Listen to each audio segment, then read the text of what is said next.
వినాయక చవితి 16 రోజుల పండుగ పొదలకూరు పట్టణంలోని ఆర్టీసీ బస్టాండ్ సమీపంలో ఉన్న ఆటో స్టాండ్ వద్ద వినాయక చవితి 16 రోజుల పండుగను ఆటో యూనియన్ నాయకుల ఆధ్వర్యంలో ఘనంగా నిర్వహించారు. ఈ సందర్భంగా స్వామివారికి ప్రత్యేక పూజలు చేసి తీర్థ ప్రసాదాలు పంచిపెట్టారు. ఈ కార్యక్రమంలో అధిక సంఖ్యలోని మహిళలు, భక్తులు పాల్గొన్నారు.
శ్రీ మహాగణాధిపతి నమః.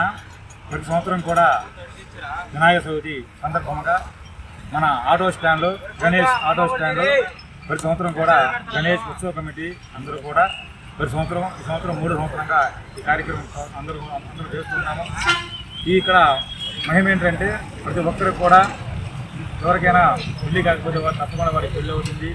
అలాగే సంతానం ఎవరు తప్పకుండా వారికి సంతానం కూడా కలుగుతుంది. లేదా ఎవరికైనా వ్యాపార సమస్యలు ఉంది తప్పకుండా వాళ్ళ వ్యాపారం కూడా చాలా అభివృద్ధి అవుతుంది. ప్రతి ఒక్కరు కూడా అందరూ కూడా చాలా బాగున్నారు. ఇక్కడికి వచ్చిన ప్రతి భక్తులు కూడా వారి కోరిన కోరికలు తీరుస్తున్నారు. అందువల్ల ఈ యొక్క గణపతి యూత్ అందరూ కూడా ప్రతి ఒక్కరు కూడా చాలా ఆనందంగా ఈ కార్యక్రమం చేస్తున్నారు. వారికి ఎల్లవేళలా శ్రీ గణపతి కోరిన కోరికలు తీరాలని చెప్పేసి నేను కోరుకుంటున్నాను. అలాగే పొదలకూరు గ్రామంలో అందరూ కూడా ఇక్కడికి వచ్చేసి స్వామివారికి ఏం అడిగినా కూడా అందరూ కూడా ఇస్తూ ఉన్నారు. అలాగే ప్రతి ఏటా సంవత్సరం కూడా ఇక్కడ కార్యక్రమం బాగా చేయాలని చెప్పేసి ఆ స్వామివారిని వేడుకుంటూ జై గణేశ, జై బోలో గణేష్ మహారాజుకి జై.